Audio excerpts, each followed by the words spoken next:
So that's some highlights from the Dutch Eredivisie. PSV still doing big things right there. Okay, Cosmos Chukwuemeka is out of the building now. And then Julian Ajunwa joins us. Julian, good to have you on the show. Good evening. It's a pleasure being on the show. I know, always a delight to have you join us. And let me throw this on to you. Stoke City won. Liverpool nil, and that game is being played at Anfield, Captain One Cup. Oh, it's a surprise because I know the reverse fixture at the Britannia Stadium ended 1-0 in favour of Liverpool right now.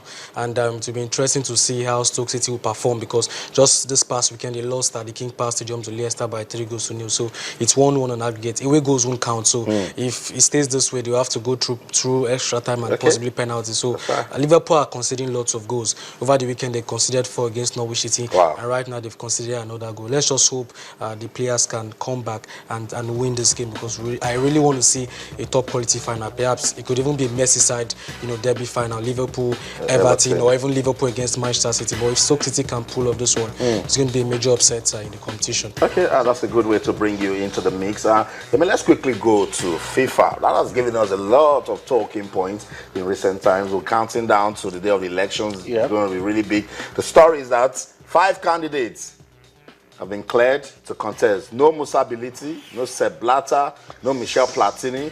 It's shocking to some, but that's the reform going on at FIFA. Yeah, 5. Gianni Infantino, Tokyo Sexuale.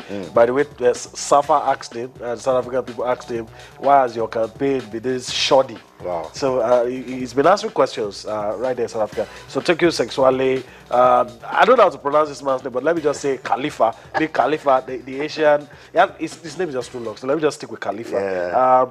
Prince Ali of Jordan and Jerome Champagne. A lot of people will say it's a straight battle between Gianni Infantino and I won't say Ali, being Al Khalifa, because there looks to be, some are claiming that there is a secret, and that's Sexually a picture, that's Jerome Champagne as well. Some people are saying there's a secret pact between Asia and Africa, and if that's true, that's 109 votes. So forget what's going to happen. Whoever is going to sit up on top of those votes, maybe this man in your picture, because that is what has been alleged.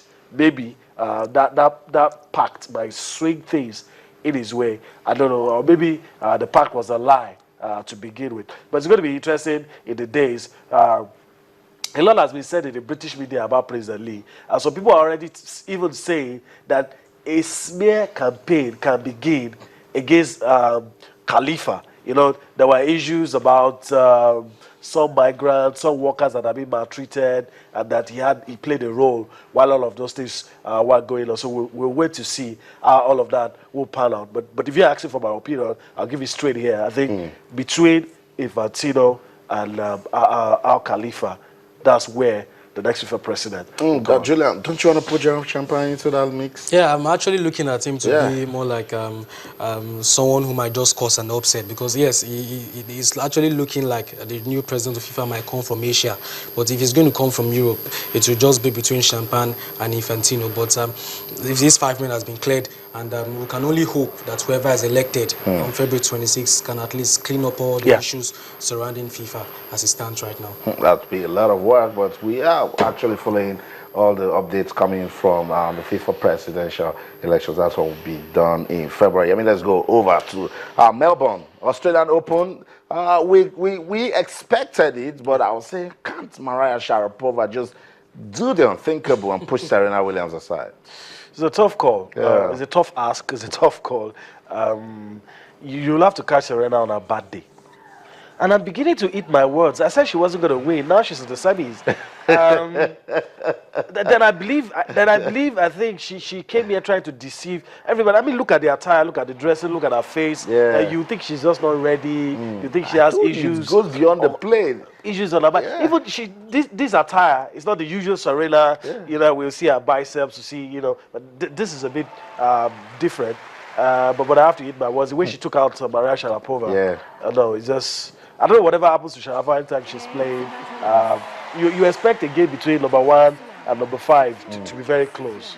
But this was just a one-way traffic. Agnieszka Radwanska also defeated Carla Suarez Navarro. So both of them will play. And we're going to see that quarterfinal between Joanna Kota and Joai Zhang. Yeah. That's a lot of people. We must mention Joanna Conte has done so well for herself. You think she's all hype if you read BBC a lot. They talk about her a lot. So Angelique Kerber and Victoria Azarenka also. Of all these people that are left, only Victoria Azarenka and Serena Williams has Australian Open experience and history to count on. So we're going to wait and see what happens. For the other guys, well, I'm also monitoring Milos Raonic is going to take on Gael Monfils. That's been a surprise package for me. Then, of course, Andy Murray and David Ferrer is going to be interesting as well. That's right. Let's talk about Novak Djokovic and Roger Federer. Federer has been going straight to business to do it. Against Gael Simon, Novak Djokovic made one. It's still a surprise, 100 on first errors, but swept aside Kai Nishikori.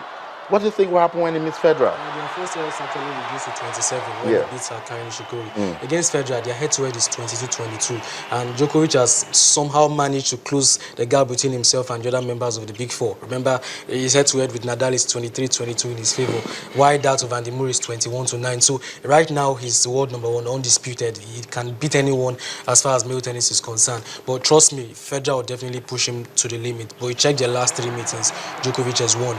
The last 2 Grand Slam of last year, Wimbledon and US Open, they both met in the final, and Djokovic prevailed at the end of the day. But the Swiss maestro, that's Federer, actually doing very well. It's his 12th Australian Open semi-final in the last 13 years, and 39th Grand Slam semi-final in his career. So he's really, a big legend. And for Djokovic, he would also want to continue for where he stopped in 2015. So it's everything to play for, but I still believe Djokovic will win. If you're a Federer fan, you feel sorry for him. You feel sorry for him anytime it comes against Djokovic, because he just seems to lose it on important occasions. But I'm looking at Andy Murray. It might just be the surprise packet, because for Andy Murray, the bonus is even if he's going to play Novak, it's going to be in the final. So if he keeps doing his business, maybe some of these guys might just wear Novak. We saw what happened to Rafael Nadal, the last Australian Open that Stanislas won. A lot of people wore him out, and by the time he came to the court with Stanislas, he was just too tired. So maybe that will happen to Novak here. We'll wait to see. I'm sure Andy Murray will not even want to meet Djokovic in the final, because Djokovic beat him in last year's final. So perhaps he might want to face a Roger Federer who is more realistically he can beat. Because no one wants to come against Djokovic right now, because he can beat anyone. Their head-to-head is 21-9 in his favor. So I'm very sure he would prefer to face a Federer than to face a Djokovic in the final. Kelvin the Jiggy Man says, Roger Federer gradually moving inch closer, but my fear is this beast in Djokovic, and that is the greatest nightmare of many people. It is the greatest nightmare, and the guys have mentioned that Djokovic at the moment, yes, and I don't know what he was trying to do, maybe mind games against Gael Simon so that the next opponent will start believing. But look at what he did against Kai Nishikori. He just blew him apart. I was actually watching that game, and I felt Nishikori would give a whole lot. Sometimes it just shows that these other players that are not members of the Big Four are just more like pretenders. So Arinka was also beaten by Milos Raonic. That came as a surprise to me as well. So sometimes these guys are not able to measure up to the other big guys, and that mental strength of Djokovic prevailed at the end of the day. Like I said, the unforced errors reduced from 100 to 27. So it was the usual Novak, no Djokovic that we used to know. Business-like, and he just took apart Nishikori. We can only expect the best of finals. Perhaps in Novak and the Murray, or perhaps a Federer and the Murray final will just do for me. I also think we should spare a thought for David Ferrer. I think we should. If Andy Murray comes out of this, because they're going to play the early hours of tomorrow, if Andy Murray comes out of the David Ferrer test, it's going to earn my respect. Because David Ferrer is another guy, no Grand Slam yet, age not really on his side, but he has pushed. He has really pushed. And I think history holds him something. So maybe it might just be now. Maybe. I was also thinking so for Milos Raonic. I think the best he can do is just get to the semi-final, because trust me, when these guys face the top dogs, trust me, when Raonic comes against Djokovic, there will only be one winner. When he comes up against an Andy Murray, if he happens. Remember the year it was Roger Federer and Novak Djokovic going against Kai Nishikori and Marin Cilic, US Open. So I think US Open 2014. 2014 when Cilic. So you can only see this upset, once in a while. It's not something that will always happen all the time. But that's what you want to see. That's what you'd like to see. Of course. Maybe some competition, some oddity. Yeah, but it's really rare in male tennis. If it was female tennis, we could say, okay, yes, we could see lots of upset. Like, right from round one, lots of upset up until the semi-final. Even if I know Serena would still win, but I know to an extent that Serena would retain her crown, and perhaps Novak might also retain his crown at the end of the day. Okay, let's just go back and take to Twitter and then take some more tweets. Henry says, very, very pathetic display from the Eagles. Unintelligent play. Modern day football has gone beyond just kicking the ball cluelessly. Yemi says, you guys need to relax. Maybe by tomorrow, if you see the highlights again, you start saying, I think I can actually understand the grievance of fans, but maybe a quick one on that. For me, it's a personal opinion. I feel we should go back to those days when we had a separate coach for the Chan team, and then we had a separate coach for the main Super Eagles team. I think that changed when Stephen Keshi was in charge of the team, and Stephen Keshi actually set a high standard. I mean, we were not there in 2009, we were not there in 2011, we were there in 2014, and we finished in third position. And we all felt, yes, Oliseh is coming in, the African Pep Guardiola. We felt he would better the previous tournament that Stephen Keshi took us to. And he also stressed the importance of winning, because the World Cup qualifying draws will take place later this year. And he was also looking to avoid, the likes of Algeria, Ivory Coast, Ghana. But with this kind of performance, I mean, it's so appalling. Yes, the players are good, but Oliseh really does not have that trust in these players. I mean, what's the rationale behind starting a player,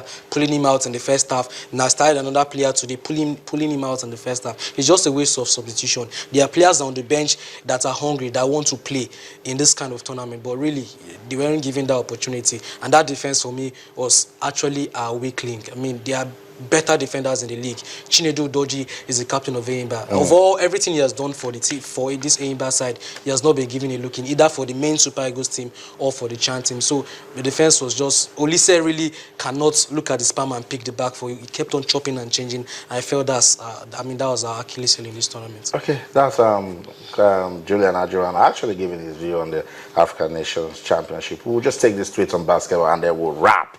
Mr. Hassan on Twitter says, good to see Hakeem the Dream Olajuwon. It's time for us to pay better attention to basketball. The chances to bring honors to Nigeria are very bright. Thanks so much, Julian, for coming around. Always a delight. It's a pleasure. We hope that, the other competitions we'll play in this year will give us something to smile about. But really, we are out, and it's nothing new. Last year, we were not in the Nations Cup.